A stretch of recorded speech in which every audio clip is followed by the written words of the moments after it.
लक्ष्य crash course Bhojpur में आप सभी बच्चों का अभिनंदन है। मैं आशा पांडे, विज्ञान शिक्षिका, रसायन विज्ञान के प्रथम अध्याय रासायनिक अभिक्रियाएं एवं समीकरण लेकर प्रस्तुत हूँ। बच्चों, मैं इस वीडियो में आप लोगों को बिहार विद्यालय के जितने भी महत्वपूर्ण प्रश्न हैं और इस पाठ से संबंधित जितने भी प्रश्न हैं उसका मैं उत्तर आपको बताऊंगी और सही ढंग से समझाऊंगी। तो सबसे पहला है बच्चों, रासायनिक अभिक्रिया क्या है। यह दो नंबर का सवाल आता है कि रासायनिक अभिक्रिया क्या है। तो जब कोई पदार्थ अकेले या किसी अन्य पदार्थ के साथ क्रिया करके भिन्न गुण वाले एक या अधिक नए पदार्थों का निर्माण करता है, तब वह प्रक्रिया रासायनिक अभिक्रिया कहलाती है। मतलब बच्चों कि जब हम लोग दो चीज को आपस में मिलाते हैं या अकेले ही कोई पदार्थ होता है तो उससे जो नया पदार्थ होता है वो क्या कहलाता है, रासायनिक अभिक्रिया। जैसे बच्चों हमारे दैनिक जीवन में हम लोग भोजन का पचना, श्वसन क्रिया, चावल से भात का बन जाना, सब्जी बन जाना, लोहे पर जंग लग जाना इत्यादि रासायनिक क्या है, क्रिया है। तो यह रासायनिक क्रिया जिस प्रक्रिया के द्वारा होती है उसे हम लोग क्या कहते हैं, रासायनिक अभिक्रिया। अब मान लीजिए जैसे लोहे पर जंग लगना, तो लोहे पर जो जंग लगता है बच्चों वो क्या होता है, हमारे वातावरण में जो ऑक्सीजन होता है वो लोहे के संपर्क में आता है और लोहे से क्रिया करके क्या करता है, उस पर जंग लग जाता है। तो इसमें हम लोगों ने जो उदाहरण लिया है, जैसे हाइड्रोजन और ऑक्सीजन आपस में मिल करके क्या बनाता है, जल का निर्माण करता है। तो हाइड्रोजन और ऑक्सीजन दोनों गैसें हैं, दोनों ज्वलनशील गैसें हैं और ये क्या है, आग बुझाने का काम करता है। बच्चों तीर के बाएं तरफ को हम लोग क्या करते हैं, अभिकारक करते हैं और तीर के दाहिने तरफ को हम लोग क्या करते हैं, उत्पाद करते हैं। ठीक है, तो इससे भी एक प्रश्न होता है कि अभिकारक किसे कहते हैं। तो रासायनिक अभिक्रिया में वैसे पदार्थ जो भाग लेते हैं उसे हम लोग अभिकारक कहते हैं और रासायनिक अभिक्रिया के फलस्वरूप जो नया पदार्थ बनता है उसे हम लोग प्रतिफल या उत्पाद कहते हैं। प्रतिफल या हम लोग उसे उत्पाद कहते हैं। ठीक है, दूसरा एग्जांपल है बच्चों, हाइड्रोजन और क्लोरीन को जब सूर्य के प्रकाश की उपस्थिति में जब अभिक्रिया कराई जाती है तो क्या, हाइड्रोजन क्लोराइड बनता है। और यहाँ पर हम लोगों ने लिया है बच्चों कैल्शियम कार्बोनेट, जो रासायनिक अभिक्रिया के फलस्वरूप कैल्शियम ऑक्साइड और कार्बन डाइऑक्साइड गैस का निर्माण होता है। तो हमारे प्रश्न जो है, रासायनिक अभिक्रिया क्या है कि जब कोई पदार्थ अकेले, ये अकेले है कैल्शियम कार्बोनेट, और इससे दो नए पदार्थ का निर्माण हुआ और ये जो दो नए पदार्थ बनते हैं बच्चों वो अपने मूल गुणों से बिल्कुल अलग होते हैं। जैसे भिन्न गुण वाले एक या अधिक नए पदार्थों का निर्माण करता है। ठीक है, यहाँ पर एक पदार्थ टूटा तो दो भिन्न गुणों वाले पदार्थ का निर्माण हुआ।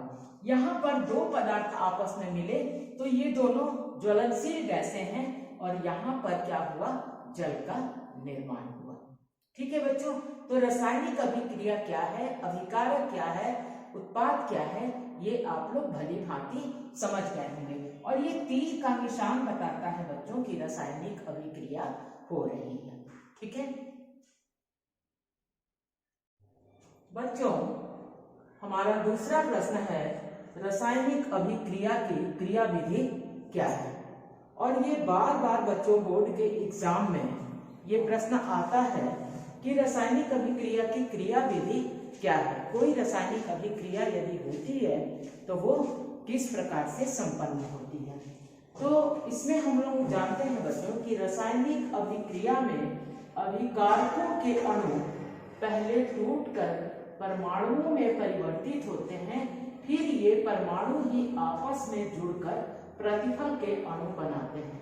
रासायनिक अभिक्रिया बच्चों ये है हाइड्रोजन ऑक्सीजन आपस में संयोग करके क्या बनाता है, H2O बनाता है। ठीक है, H2O बनाता है। तो बच्चों बोल रहा है कि ये हमारा हाइड्रोजन का अणु है, ये हमारा ऑक्सीजन का अणु है।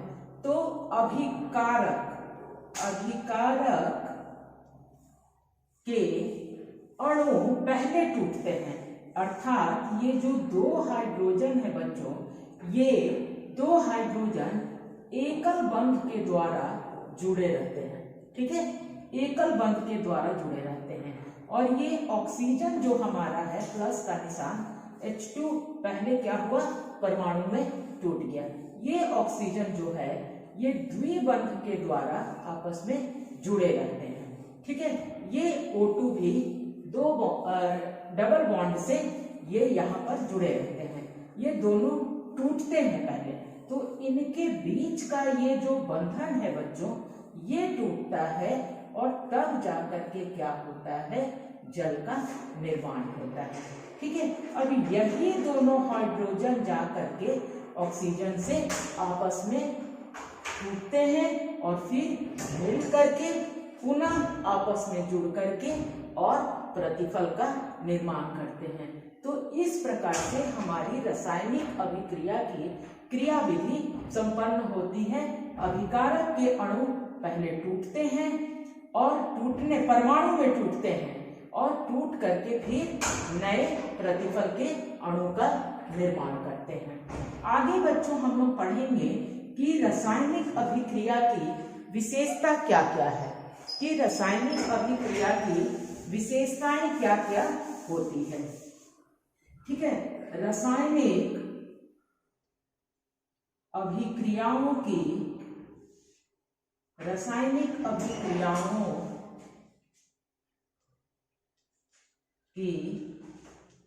विशेषता। ठीक है, और ये बच्चों जो आता है ये हमारा 5 नंबर का प्रश्न होता है। जिस लक्ष्य क्रैश कोर्स भोजपुर में आप सभी का अभिनंदन है। मैं विज्ञान शिक्षिका आशा पांडे बोर्ड के एग्जाम के तहत बच्चों रासायनिक अभिक्रियाओं की विशेषताएं क्या है, ये 5 नंबर का दीर्घ उत्तरीय में प्रश्न पूछता है कि यदि कोई रासायनिक अभिक्रिया होती है तो उसके फलस्वरूप क्या क्या होता है। तो सबसे पहले बच्चों रासायनिक अभिक्रिया की विशेषता में गैस की उत्पत्ति यानी रासायनिक अभिक्रिया होती है तो गैस की उत्पत्ति होती है। तो यहाँ बच्चों जो है जब हम दानेदार जिंक को तनु HCl से अभिक्रिया कराएंगे, यह तनु है बच्चों, तो एक प्रश्न इससे भी पूछा जाता है कि तनु अम्ल और सांद्र अम्ल में क्या अंतर होता है। तो तनु अम्ल वह है बच्चों जो कि अम्ल में जल मिला दिया जाता है। ठीक है, और सांद्र जो होता है वो बिल्कुल प्योर अम्ल होता है। तो ये तनु अम्ल मतलब है कि इस अम्ल में क्या हुआ है, जल की मात्रा भी है। तो जब जिंक को तनु अम्ल से अभिक्रिया कराया जाता है तो जिंक क्लोराइड और हाइड्रोजन गैस निकलती है। ठीक है, तीर के ऊपर के तरफ बच्चों जो निशान होता है वो गैस निकलने को दर्शाता है। दूसरा है बच्चों कि अवक्षेप का बनना। अवक्षेप मतलब होता है बच्चों कि कुछ ठोस पदार्थ का विलयन से अलग हो जाना। जैसे कि मान लीजिए कि हम लोग क्या करते हैं कि मान लीजिए जैसे कि बेसन का यदि हम लोग बड़ी बनाते हैं, बेसन का बड़ी बनाते हैं तो उसको हम लोग डाल करके पानी में देखते हैं तो जाके वो नीचे जम जाता है, या दूध जब फटता है तो हम लोग देखते हैं कि फटने के बाद में क्या होता है, छेना जो होता है वो ठोस के रूप में अलग हो जाता है। तो उसको बच्चों हम लोग अवक्षेप करते हैं, और जिस प्रक्रिया के तहत ये होता है उसको अवक्षेपण अभिक्रिया कहते हैं।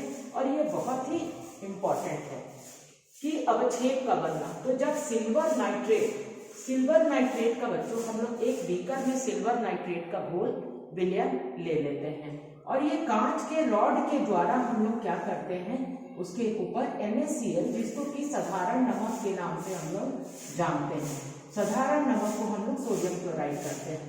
तो जब इस बीकर में हम सोडियम क्लोराइड के विलयन को डालते हैं तो सिल्वर नाइट्रेट के विलयन से क्या होता है कि ठोस जो पदार्थ है वो अलग हो जाता है। तो ये जो ठोस पदार्थ जो है बच्चों, उसको हम लोग क्या करते हैं, अवक्षेप करते हैं, और इस पूरी प्रक्रिया को हम लोग क्या करते हैं, अवक्षेपण अभिक्रिया कहते हैं। और ये बहुत इंपॉर्टेंट है बच्चों कि अवक्षेपण अभिक्रिया क्या है। तो इससे आप लोग को 5 नंबर का तो प्रश्न का जवाब मिल ही गया, उसके अलावे एक और प्रश्न तैयार हो गया कि अवक्षेपण विधि किसे कहते हैं। तीसरा है बच्चों रंग में परिवर्तन। तो जब पोटेशियम परमैंगनेट, जिसका फॉर्मूला है बच्चों KMnO4, पोटेशियम परमैंगनेट जो होता है वो बैंगनी रंग का होता है, और जब इसके ऊपर हम लोग नींबू का रस डालने लगते हैं तो क्या होता है, रासायनिक अभिक्रिया के फलस्वरूप वो रंग, बैंगनी रंग गायब होने लगता है। तो रासायनिक अभिक्रिया के फलस्वरूप रंग में भी परिवर्तन होता है। चौथा है बच्चों ताप में परिवर्तन। तो ताप में परिवर्तन जो है बच्चों, ये 2 प्रकार की रासायनिक अभिक्रिया होती है, एक ऊष्माक्षेपी और दूसरा ऊष्माशोषी। तो ऊष्माक्षेपी ये भी बच्चों उतना ही इम्पोर्टेंट है। ऊष्माक्षेपी उस अभिक्रिया को कहते हैं जिसमें रासायनिक अभिक्रिया के फलस्वरूप ऊष्मा निकलता है, ताप निकलता है, ठीक है, ताप निकलता है। तो ये तीर के दाहिने तरफ यदि ऊष्मा लिखा है तो उसको हम लोग क्या बोलते हैं, ऊष्माक्षेपी अभिक्रिया कहते हैं। और जो ऊष्माशोषी अभिक्रिया होता है बच्चों, वैसी रासायनिक अभिक्रिया में हमें ऊष्मा देने की जरूरत पड़ती है, ठीक है। तो ऊष्माशोषी और ऊष्माक्षेपी 2 प्रकार की नाइट्रोजन ऑक्सीजन मिलकर के उसमें नाइट्रोजन ऑक्साइड का निर्माण होता है, ठीक है। उसके बाद बच्चों 5वां है हमारा अवस्था में परिवर्तन। तो अवस्था में किस प्रकार से परिवर्तन होता है बच्चों, जब हम लोग मोम को जलाते हैं, मोम में ताप देते हैं तो क्या होता है, मोम पिघलने लगता है, और पिघलने के फलस्वरूप बच्चों क्या होता है, उसको जलाने पर, मोम को जलाने पर कार्बन डाइऑक्साइड और जल का निर्माण वाष्प के रूप में निकलता है। धन्यवाद बच्चों।